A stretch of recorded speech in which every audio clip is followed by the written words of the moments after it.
6 o'clock. Good evening, everyone, and welcome to today's webinar, Grieving and Healing After Failed Cycle. My name is Irina MacArthur, and I'm Director of Patient Experience at Inception Fertility. It is truly a privilege to have all of you here today to navigate one of the most emotional and challenging aspects of fertility journey. Experiencing an unsuccessful cycle can be extremely difficult and bringing a mix of emotions that can feel very overwhelming. So tonight's sessions is designed to provide you guidance and support and practical strategies to help you to process grief and move toward healing. We are very fortunate to join by an expert in the field of mind and body medicine and infertility. So I'm going to introduce you our speaker, Dr. Domar. She's our Chief Compassionate Officer at Inception. Her extensive research and compassionate approach have really helped a lot of individuals to cope with emotional impact of infertility. So without any further ado, please join me in welcoming Dr. Ali Domar. Thanks, Irina. I just have to give people a little bit of a heads up that I literally just flew in from Boston and had, not only did I have the time difference backwards, but apparently because of all the air traffic out of New Orleans, my flight from Boston to Houston actually went via Toronto. And so I literally got to my hotel room in Houston about 3 minutes ago. So if I talk really fast, it's because I've been like really hyped up for like the last 6 hours. But I apologize for that. So so basically I'm going to talk about, how do you cope if a cycle doesn't work? And, I've been doing this for a very long time. I've been seeing patients since before most of you were born, since 1987. And I can't even count how many thousands and thousands and thousands of patients I've seen who've gone through a cycle that didn't work. Now, luckily, I've also seen thousands and thousands and thousands of patients who went through a successful cycle. But we're really going to focus on today, how do you cope if a cycle doesn't work? So next slide, please, Irina. So basically, I'm going to talk a little bit about the psychological aspects of infertility treatment, because you might feel that you're very alone as you go through this. And I'm going to talk about some of the normal ways that people respond to infertility treatment. I'm going to talk about, how can you best prepare yourself for a failed cycle? I mean, you never want to see someone going in, all doom and gloom, but you also don't want to see someone going in going, this is it. I know it's going to work. I'm positive. I've had, patients, 5 minutes after a transfer tell everybody they're pregnant, and that could be really setting them up for a fall. And then I'm going to really focus on what can you do to reduce stress after a failed cycle, because that's basically what I do for a living, is teach stress management techniques. And then talk a little bit about, how can you communicate, not only how can you communicate with your partner, friends, and family, but how can you communicate your needs with your partner, friends, and family? So, and by the way, this is not going to be a long lecture. I'm just going to go over, not that many slides, because I'm really hoping you all will have questions and maybe give some examples that I could support you with, because any question that you're thinking you might ask, I can guarantee you somebody else in the audience is also thinking the same question. So, it's pretty obvious that most individuals and couples who go into IVF feel pretty optimistic. First of all, it's the highest success rates of all forms of infertility treatment. Your physician or your medical team might have been very upbeat with you about moving on to doing IVF. And these days you've almost as good a chance of it working as not. And so it's pretty normal to feel optimistic as you start your cycle. But that doesn't mean you're not going to feel anxious or pessimistic or overwhelmed as you go through it. And I keep on telling my patients that I feel like starting an IVF cycle is like walking a really, really, really fine line, because you want to sort of psych yourself up enough to get through the cycle, because, going through a cycle is a big deal. It takes a lot of time and energy and money and psyche and everything else. And so you need to psych yourself up to do it. But it's also can feel overwhelming. in terms of everything you need to do for a cycle. So, you can feel optimistic and that's normal. You can feel anxious, that's normal. You can feel overwhelmed, that's normal. You could I can't tell you there's any emotion that I've heard of that's abnormal. It's whatever you're feeling is normal for you. It is relatively normal also for if one has a partner, for the partner not to have the same emotions. And in fact, partners tend to be more optimistic and they tend to be more problem focused. So the patient may be more pessimistic and the partner may be more optimistic. Again, I think a lot of partners, when one is not going through the actual physical aspects of the cycle, it's easier to feel encouraged about how things are going, not having the opportunity to tune into one's body constantly. Next slide, please. So, I've said this before and I'll say it again, infertility can impact every area of one's life. It can have a huge impact if you have a partner. It doesn't matter if you're a heterosexual couple or a gay couple or a lesbian couple or a trans couple or whatever else. I have still never in my career, and as I said, I've seen patients since 1987, I have never seen a couple who are in the same place at the same time. There's usually someone who's ahead of the other person. There's someone who's more optimistic. There's someone who wants to move on to high tech sooner. And so it can have a big impact on your relationship. If you're in a hetero relationship, men and women don't react to infertility in the same way at the same time. Women tend to want to talk about it more. And as I said, men tend to be more problem solving. And so I do a lot of empathy training across the country. And I was in, where was I last week? Tampa. And I was doing a training of our physicians on empathic communication. And I was talking about how, you sit down with your average couple and you say, so how much time do you guys actually spend talking about your infertility? And the woman often will say, we never talk about our infertility. And the man will sort of roll his eyes and say, that's all we ever talk about. And in fact, you may talk about infertility 10 minutes a day, but it's really the perception of the partner in terms of how much you talk about it. Next slide, please. So in terms of how do you prepare yourself for a failed cycle? And it's, it's an awful thing to say because I don't like to tell someone you need to prepare yourself for a failed cycle. But I also don't think it's healthy to go into a cycle feeling absolutely positive that it's going to work for you. And you might say to me, well, why should I prepare for a cycle to fail? And it's not like I want you to suffer throughout the cycle because you're afraid it's going to fail. It's more that I want you to have some coping skills in case it does. And again, probably everybody, your doctor, your mother, anyone you've told has probably told you it's really important to go in with a positive attitude. And I agree with you. You do want to start a cycle with a positive attitude. But I also think it's really important to have a plan B. Because if your entire world is focused just on one embryo transfer and that cycle doesn't work and you have no other thoughts about what to do next, you're going to crash and burn. And I don't want to see that happen. And so I'm always telling my patients, no matter how optimistic you are, no matter how optimistic your physician might be, just have a plan B. You don't have to stick with it, but just have a backup plan. And a plan B can be a different medication protocol or different doses of medication or different timings of medication or doing the transfer at a different time or adding PGT or taking away PGT or adding other tests. I mean, there are lots of things, sort of add-ons that they can do if a cycle doesn't work, especially if a PGT cycle doesn't work, to try to figure out why it didn't work and then to enhance the chance that it will work next time.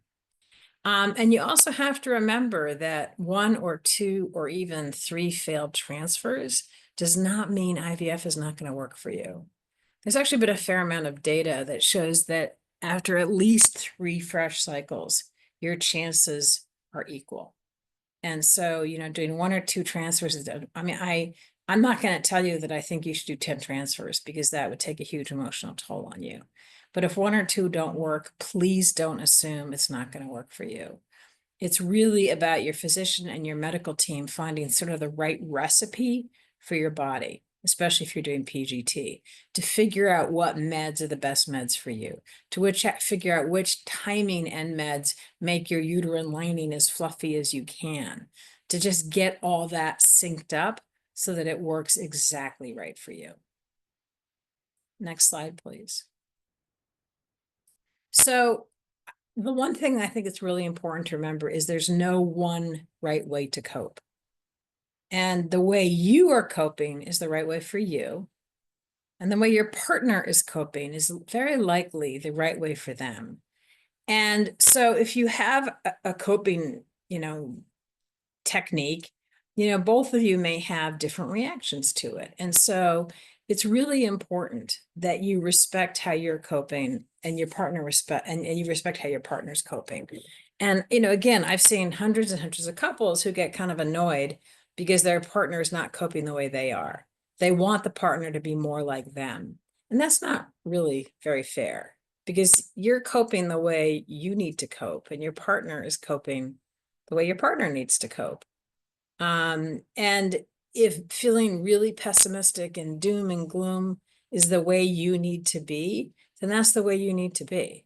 Or if being really upbeat and positive and thinking of baby names and everything else is the way you need to be, that's the way you need to be. You can't fight that. But I'm going to give you some coping suggestions, some stress management suggestions to see if any of them might help you. But like the overarching theme of this whole webinar, I'm sorry, these hotel couches, I keep on sliding down. Don't let anyone, no matter how much you love them or respect them, tell you how you should be feeling. I've had so many patients say, well, my mom told me I should be feeling this way. Or my best friend who is an IVF baby told me this is how I should be feeling.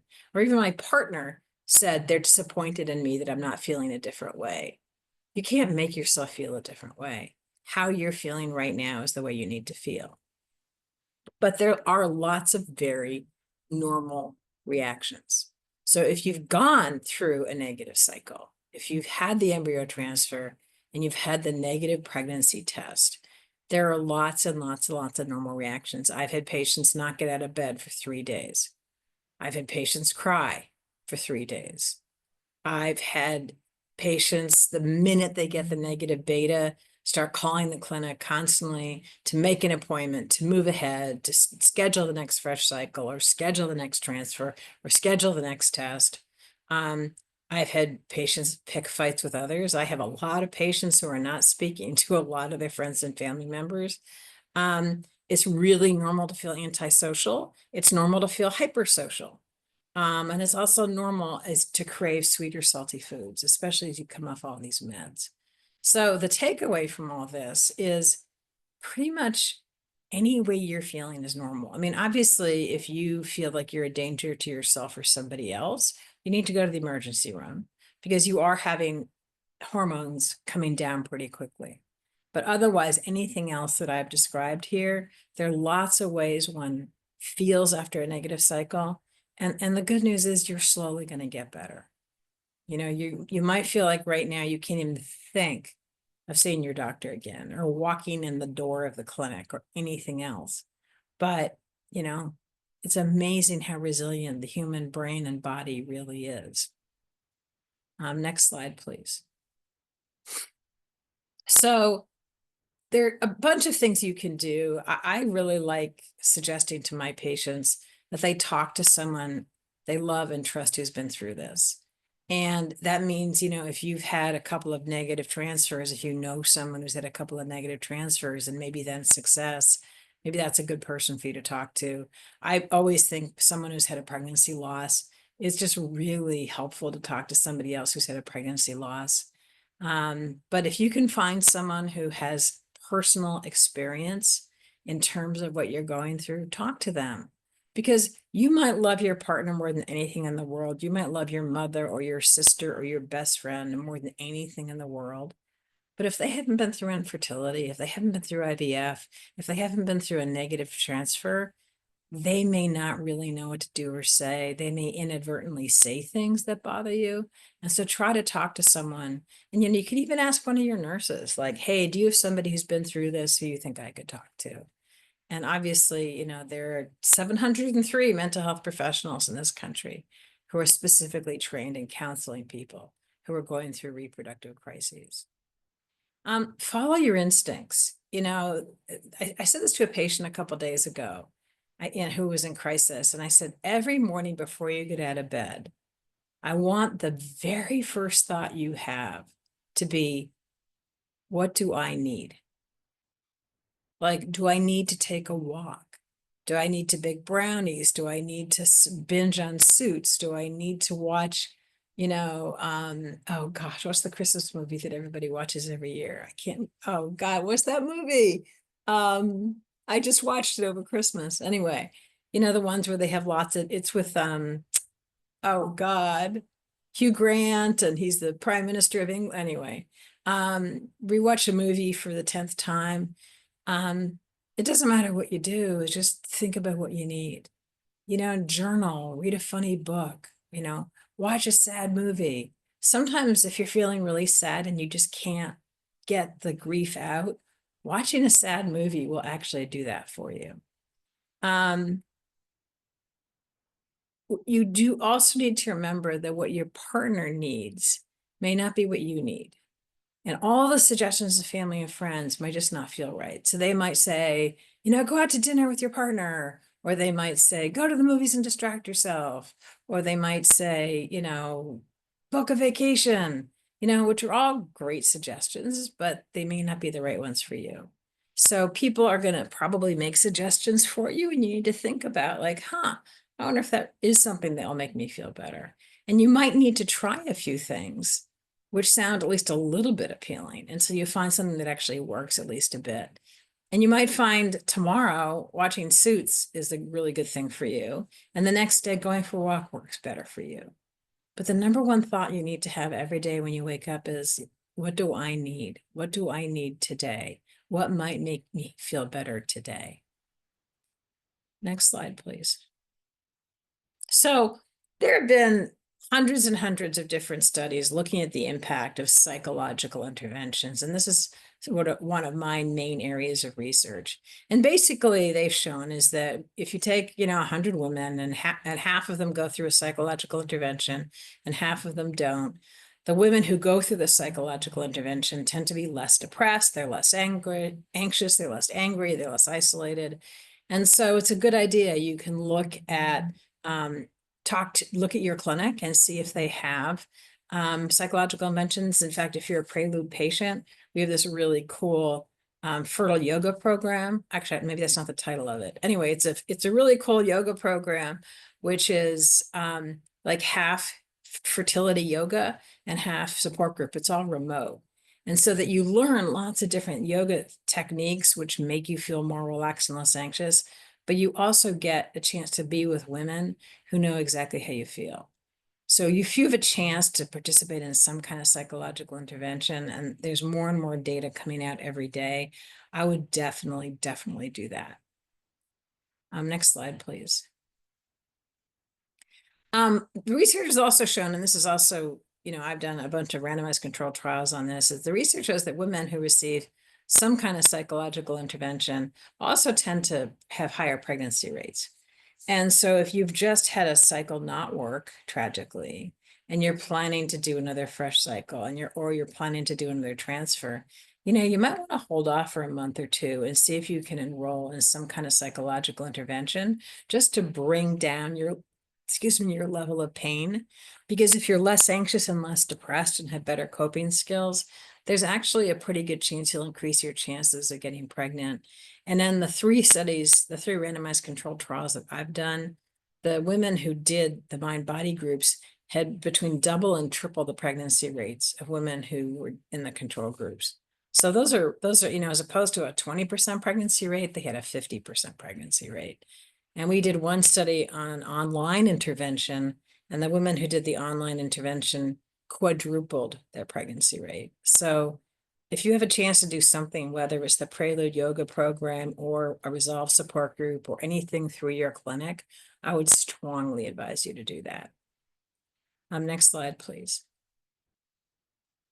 So how can you reduce stress? So basically, I break it down into physical approaches and psychological approaches. So the physical approaches are what we call mini relaxation techniques, also relaxation techniques, appropriate nutrition, and moderate exercise. Next slide. So minis are like probably the best thing. You know, when I teach these physicians, these poor physicians, empathy training or empathic communication, and I tell them there are two things they have to remember. One is to make eye contact, and one is to start every conversation with what's called an empathic segue. And so every time I do a training, I'm like, you have to memorize these two things. I would say probably the most important thing I want my patients to know is how to do mini relaxations. And minis are just based on diaphragmatic breathing. You're all going to get a copy of this slide deck, so I don't have to go over all the details. But basically, you know, the diaphragm is this big muscle which separates your chest and abdominal cavity. And if you can take a slow, deep breath, almost like a sigh, it allows your diaphragm to drop down and allows your lungs to fully expand with air. And it leads to a really nice sense of relaxation. And so minis, if you're going to walk away from this webinar with one skill, I would actually say make it a mini. Next slide, please. And there are lots of ways to do minis. You know, there's no one way to do it. Next slide, please. So I'm actually not going to walk you through this because I want to make sure I have plenty of time for questions. But basically, the first way to do a mini is to literally just, if you can, close your eyes. And actually, let's do a mini together. So if you're not driving, presumably, if you feel comfortable, close your eyes. And then just start to take a couple of nice, slow, deep breaths. Noticing your chest and abdomen rise as you inhale and fall as you exhale. This is what I was doing on the plane today when I said we were running 45 minutes late. And then as you inhale, I'd like you to say the word 10 to yourself and then exhale. And with the next breath, say the word 9 to yourself and then exhale. And when you get down to 0, slowly open your eyes.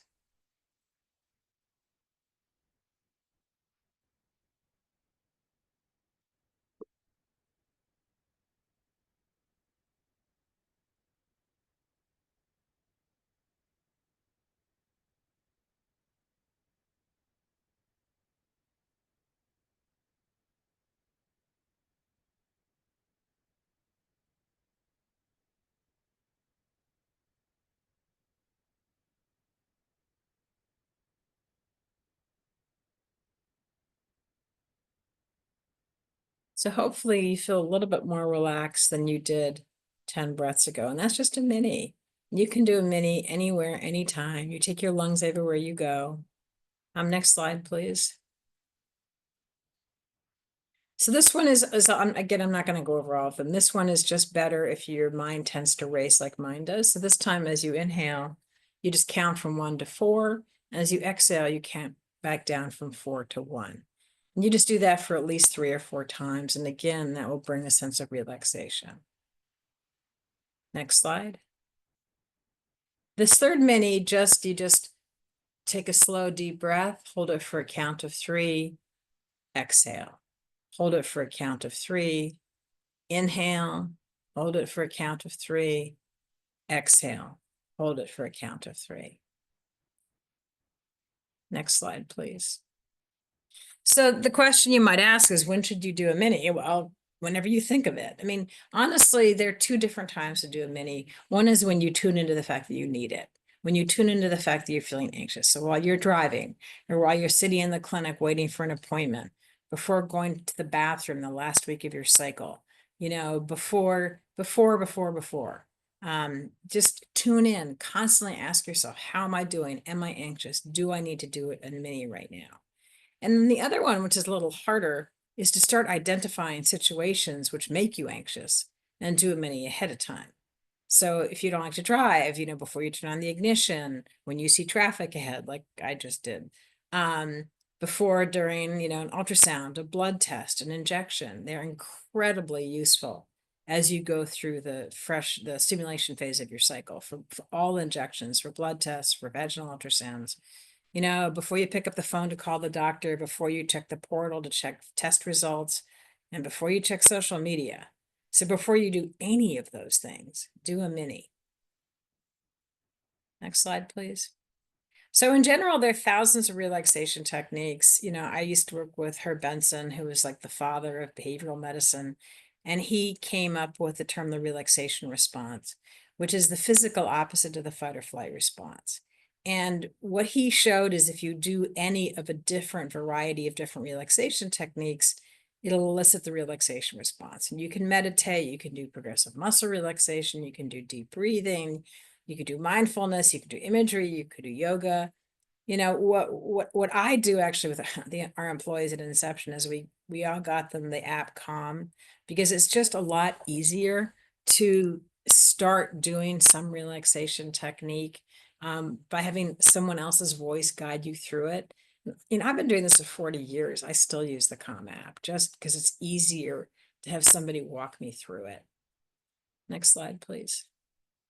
So in general, practicing relaxation has two benefits. You will feel more relaxed and less anxious while you're doing it. And what's maybe more important is there's this thing called the carryover effect, which means after a few weeks of actually doing a relaxation on a regular basis, you'll start to feel more relaxed and less anxious throughout the day.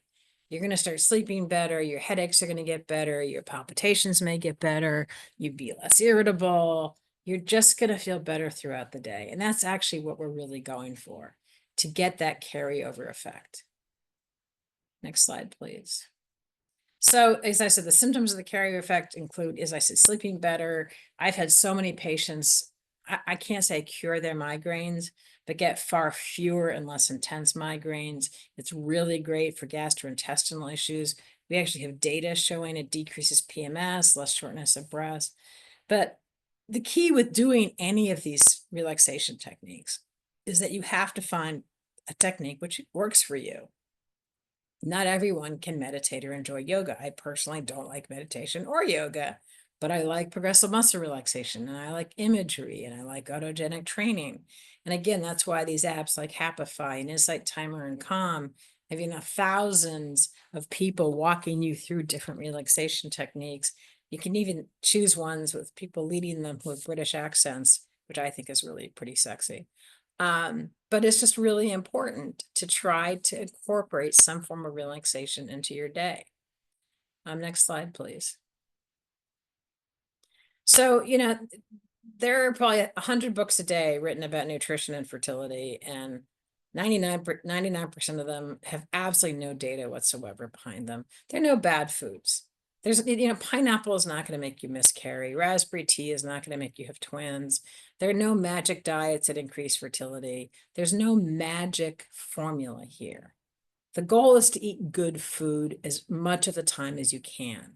And good food means lots of fruits and vegetables and lean meats and grains and nuts and good fish, et cetera, et cetera. You also want to try as hard as you can to keep a normal weight, because being too thin or being obese in both men and women can lead to lower fertility rates, even with IVF. Next slide, please. So there's this really cool thing called the what the hell effect, and it's probably more common in women. So let's just say, you've been a really good doobie and you've had your Greek yogurt with fruit for breakfast, and you've had your salad with some kind of protein on top with salad dressing on the side, and you're feeling really good about yourself. And then, you go to a meeting in the afternoon and they serve warm chocolate chip cookies and you eat a cookie. You will then probably experience what's actually called the what the hell effect. And the what the hell effect means that if you've had your yogurt and you've had your everything, once you eat that cookie or the brownie or the cupcake or the bag of Doritos that I ate last night during the Super Bowl, you actually have the what the hell effect. It's, oh, what the hell? I've already, blown my diet. I might as well just eat whatever I want. And it's very common. Probably most of America did it last night. I'm saying if 80% of what you eat is good for you, The other 20% can be what you want. So I did have the Greek yogurt and the fruit and the whole grain and blah, blah, blah. And the Doritos yesterday were my 20%. Next slide, please. So exercise has been somewhat controversial in the fertility field, and I think that if we can't really do a randomized controlled trial. You can't really do really good science. But I think that the conclusion has been that women and men who practice moderate exercise patterns have the highest rates of fertility. And the reason I push it so much is it's the best stress reducer there is. It's as good as therapy. It's as good as acupuncture. It's as good as medication. And going for a walk for half an hour is probably the best thing you can do for yourself. Try to exercise 30 minutes a day if you can, 4 to 5 times a week. And all activity counts as exercise. Walking to the mailbox counts as exercise. Walking through the airport counts as exercise. Walking upstairs counts as exercise. You don't need to go to an exercise class to actually get exercise. Next slide, please. So in summary, in terms of all the physical approaches, do minis whenever you feel anxious and before you feel anxious.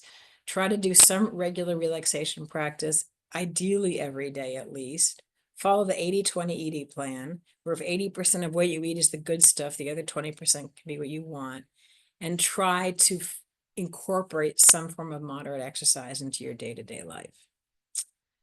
Next slide, please.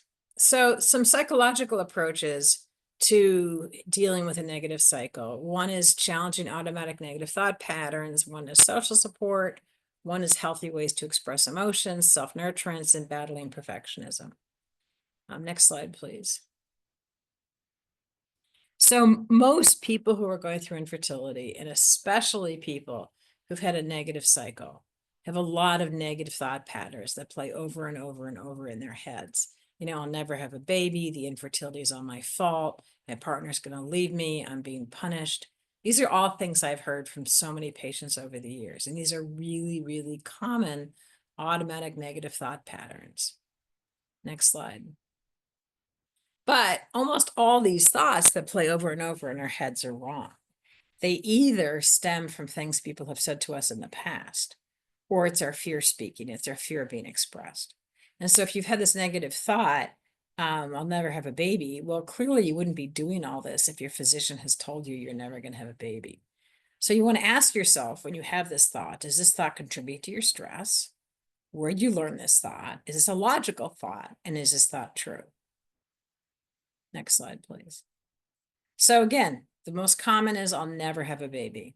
Does that contribute to your stress? Yes, obviously. Where did you learn this thought? Well, I don't know. My doctor's never told me I'll never have a baby. So it must be that I'm afraid that I'm never going to have a baby. Is it a logical thought? Well, if I knew I would never have a baby, I would stop trying so hard. You're not going to put yourself through an IVF cycle if you knew it wasn't going to work. So is it true that you'll never have a baby? Well, I guess not. So what is true? I'm doing everything possible to get pregnant. Going through IVF is hard. If you are going through IVF, you are pushing yourself to the ultimate, and it means you are truly doing everything possible to try to get pregnant. Next slide, please. So I've said this before, so I won't spend a lot of time on it. Infertility is so isolating. And yet it's so common. I actually just saw a stat last week that 4 out of 10 people, either globally or in the US, have either been through treatment or have a close family friend or relative who's been through treatment. So I think right now it's 1 in 6 people have gone through infertility. So you may think you don't know anyone who's been through it, but I can guarantee you know someone who's been through it or is going through it right now. And, I was talking to a patient the other day who's trying to figure out how to tell her boss that she's going through IVF. And then she said, I just thought about this, my boss has twins. And I'm like, well, there's a pretty decent chance your boss went through infertility. But just test it out. Like if you have a friend who took 4 years to have a baby, or you have a friend whose kids are 5 years apart, or your cousin never had kids, there's a decent chance that some of them went through infertility. And you can sort of vaguely say, oh, I wonder if such and such a celebrity is going through infertility, or I just heard that such and such a celebrity went through IVF, and see if that opens up the conversation. Next slide, please. So there are lots of unhealthy ways to express emotions, but there are also lots of healthy ways to express emotions. And as I said, infertility can bring out a lot of negative emotions like anger, jealousy, frustration, fear. But one of the best ways to deal with these negative emotions is to write about them. And there's been some really interesting research, and I do this with all my patients. Just keep a journal every day for 20 minutes for at least 4 days. Just write about your thoughts and feelings and get it out. It's almost just, it's cathartic. You get insight. A lot of people who start journaling say they feel worse after the first day or two, but after those 4 days, it's just extraordinary how much better people feel. Next slide, please. Self-nurturance is one of my favorite topics. I wrote a book about it. This is universal. Women feel really uncomfortable doing nice things for themselves, and it makes them feel selfish. And so I find myself constantly saying to people, being selfish means doing things for yourself at the expense of others, but self-nurturing means doing things for yourself in conjunction with the needs of others. Being selfish means eating the last piece of chocolate cake. Self-nurturing means sharing the last piece of chocolate cake. So doing things for yourself is not being selfish. You need to care for yourself as well as you care for the other people in your life that you love. Next slide, please. So I'm not going to do this now. Again, it'll take too long, but you're going to get a recording for this. But what I would like you to do is at some point tomorrow or the next day, just take a piece of paper and just as fast as you can, write 20 things down in your life which bring you joy. And then ask yourself, how many of those things do you do on a daily basis? So for example, I happen to really, really like good dark chocolate. And I try most days to have 1 or 2 pieces of good dark chocolate at night. I also really like flowers. And right now my supermarket has a sale on tulips. So on Saturdays, I buy myself, a $7 little tiny bunch of tulips. And it just gives me joy for 4 or 5 days to have these, red or yellow or pink tulips in my kitchen. And just try to add, life is tough right now for a lot of people. Try to fit as much joy into your life as you can. Next slide, please. So battling perfectionism, I also wrote a book on this. There's nothing wrong with wanting to be a good daughter and a good wife and a good friend and a good employee and a good family member and a good housekeeper and a good everything. But you can't be perfect at everything. And you're going to have to pick and choose what's really important to you. Next slide, please. When you try to be perfect in everything you do, it tends to make you feel very anxious, and it tends to make you feel very dissatisfied with every aspect in your life. And so you need to choose. I mean, honestly, I wrote a book on perfectionism, and every chapter starts with, how perfectionistic are you about your family, about your home, about your body, about your job? And it's really informative because it sort of tells you where you need to work. Like you might think you're perfectionistic about one thing, but you actually might be surprised. Next slide, please. So, I just flew from Boston to Houston and I saw my pilot as I walked onto the plane. And I want that pilot to be a perfectionistic when he or she is flying that plane. But I really don't care if they're a good tennis player. If we go out for an anniversary dinner or a birthday dinner or some kind of celebration, we want the chef in that restaurant to be a perfectionist in the kitchen, but we don't care if they don't make their bed in the morning. And the same thing applies to you. Push yourself in the areas you really care about, but don't push yourself in every area. You can't be perfect in everything you do. Next slide, please. So in summary, challenge your automatic negative thought patterns. I'll never have a baby. Yeah, that's probably not true. In fact, I was just reading about our PR firm contacted me about someone who married somebody who, after they got married, told her husband that she couldn't have children. And my response was, in this day and age, that's pretty unusual. Like with everything we have with surgeries and medications and egg donation and sperm donation and surrogacy and all kinds of things, it's pretty rare for someone not to be able to have a child. So if you have a negative thought that says I'll never have a baby, I would personally challenge that. Try to seek out others you trust to confide in. Keep a journal to express any negative emotions. Nurture yourself without guilt. And please battle your own perfectionistic tendencies. Okay. Thank you. I think we have time. So we are working, Arena, I should say, is working hard. I'm just supporting her. To do a lot for our prelude patients, and 2025 is going to be like this massive input of patient sources.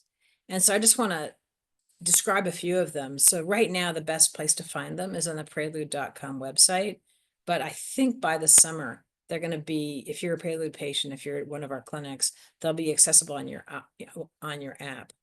And we also, as I said, we partnered with Pulling Down the Moon to offer this really cool yoga program, which is half yoga and half support group.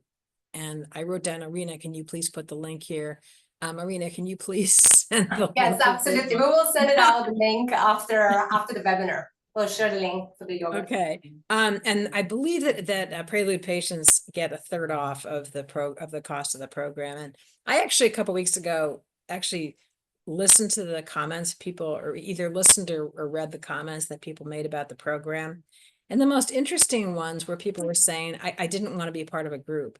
Like I wanted to do yoga, but I didn't want to be part of a group. But that was the best part of the program for them. So if you're hesitating at being in a group with other people going through infertility, you got to challenge that, because it's I've run a lot of groups and it's really pretty magical. We are also rolling out a unique embedded psychologist program, which is free for our patients. And so it's going to start at Mainline Fertility, our Philly clinic, next Monday. And the goal for 2025, fingers crossed, is for us to have an embedded psychologist in all of our clinics. So for any patient in crisis, there's someone they can talk to right away. They don't have to wait 2 weeks to see somebody. And then, do I have another list? Hold on, is there one more list? Is there another slide? Yes, just a few. Okay. Arena also, and I'm going to talk about this, has come up with this incredible journal on 2-week wait. And so I think starting in a couple of weeks, every prelude patient who has an embryo transfer is going to get this really cool 2-week wait journal. And, I'm really excited about this. I've had a lot of fun reading what she's produced. But in general, talk to someone you love and trust who's been through this. Follow your instincts. Think about what you need. While your partner what your partner needs may not be what you need, and that's okay. Healthy couples have different needs, but maybe try to find a few things that work for you. It might, taking walks together might work for you, or going out for breakfast might work for you, and it might change day to day. Next slide, please. So we also, this spring, I spent my vacation this summer. I wrote a book about 25 years ago called Conquering Infertility, and I spent the summer revising it. So it's now up to date for 2025.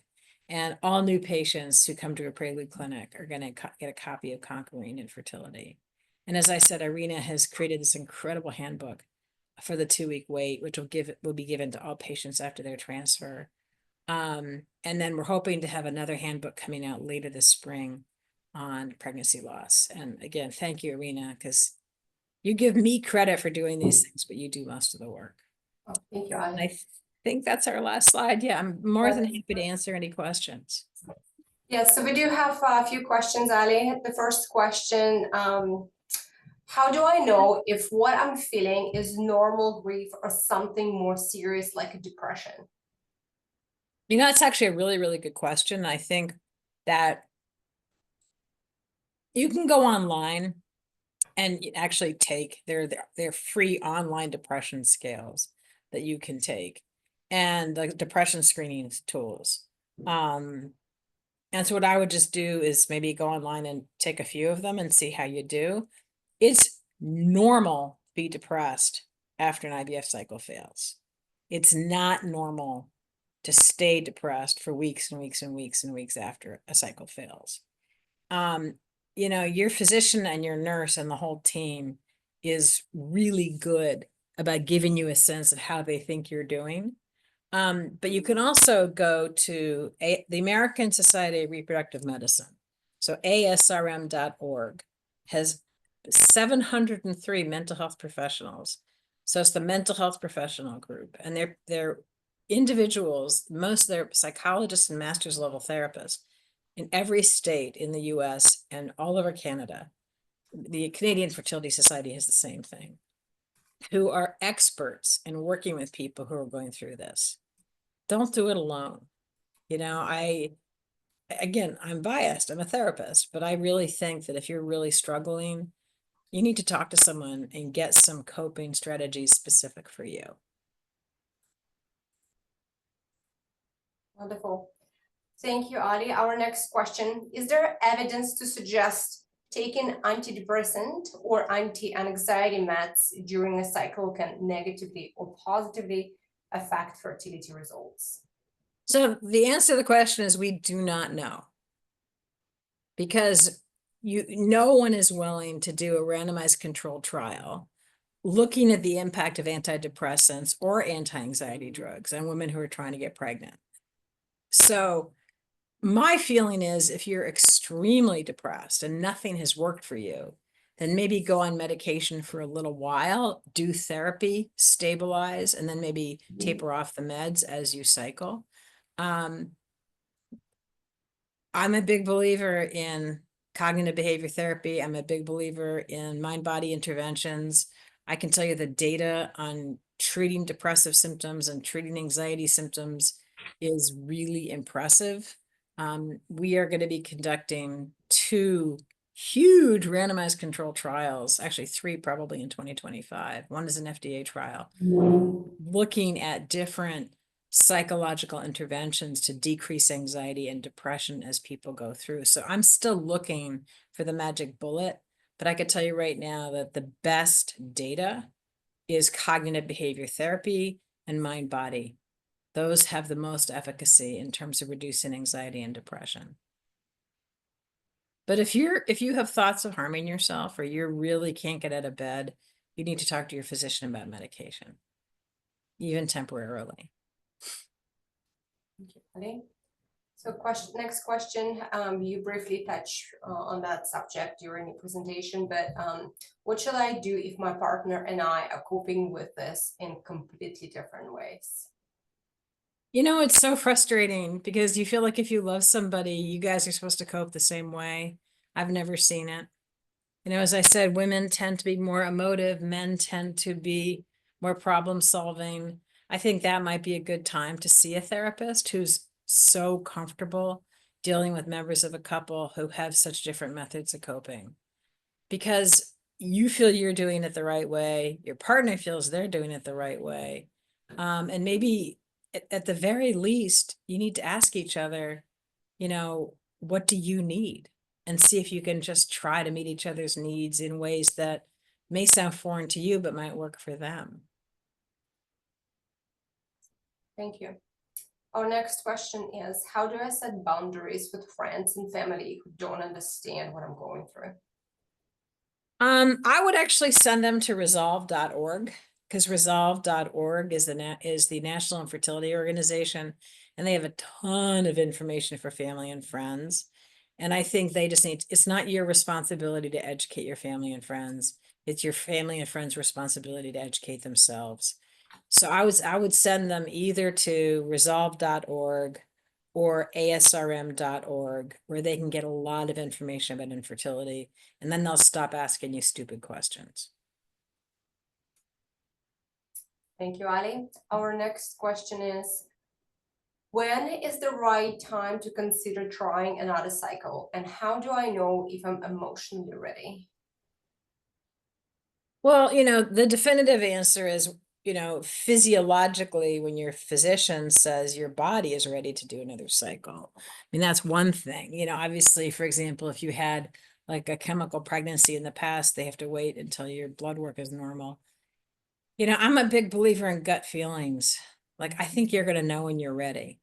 Because I've had patients, you know, come into the office and their physician said, okay, let's do a cycle next month. And the patient's like, oh my God, I cannot face walking in the door.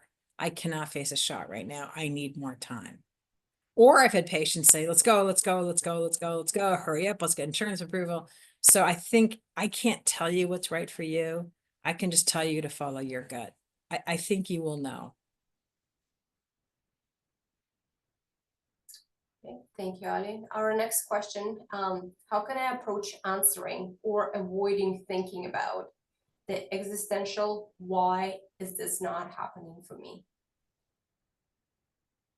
Well, I'm not a philosopher. I'm not, I'm struggling to answer your question.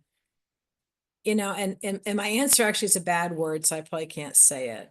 But there's actually a book written by a rabbi actually from my town on why bad things happen to good people. And so, I think it might not be a bad idea to read that book, because being a good person doesn't mean bad things don't happen to you. And being a really good person doesn't mean you won't have infertility. I mean, there are some things, some behaviors, some lifestyle habits, et cetera, that can impact fertility, but most of infertility is a disease. And just like cancer happens to good people, and heart disease happens to good people, and kidney disease happens to good people, infertility happens to really good people. Most of the time, there's nothing you did or didn't do which caused this. This is the burden you have right now. Thank you, Ali. And the last question that I have for today, unless there are more questions coming in, how do I handle triggers like pregnancy announcements or seeing other people with children? I'm really glad you brought that up, because I didn't mention it. When one is going, and I was trying to explain this to physicians last week, when someone's going through infertility, they typically become pretty phobic about pregnancy announcements and the pregnancies in other women. Men don't tend to feel that way. This tends to be much more common amongst women. It is a normal part of infertility. If you are triggered by other people getting pregnant, or if you're triggered by seeing pregnant women, it means it's a very normal reaction to infertility. And I would say maybe just try to structure your life a little bit differently. Maybe don't go on social media, or maybe ask your partner to look at social media first to make sure there are no pregnancy announcements. You can ask your good friends to block you if they're gonna post things about their pregnancies or about their kids. You can try to go to, worship services at times when children aren't there. You can try to fly on airplanes, late at night when you think their kids won't be there. But it is absolutely normal and expected to be very triggered by pregnancies and pregnancy announcements. It's one of the hardest parts of infertility that no one ever talks about. Thank you, Ali. We don't have any more questions at this point. I will give maybe a minute, as we still have a little bit of time remaining, for the audience to type outstanding questions, and I will be happy to answer it.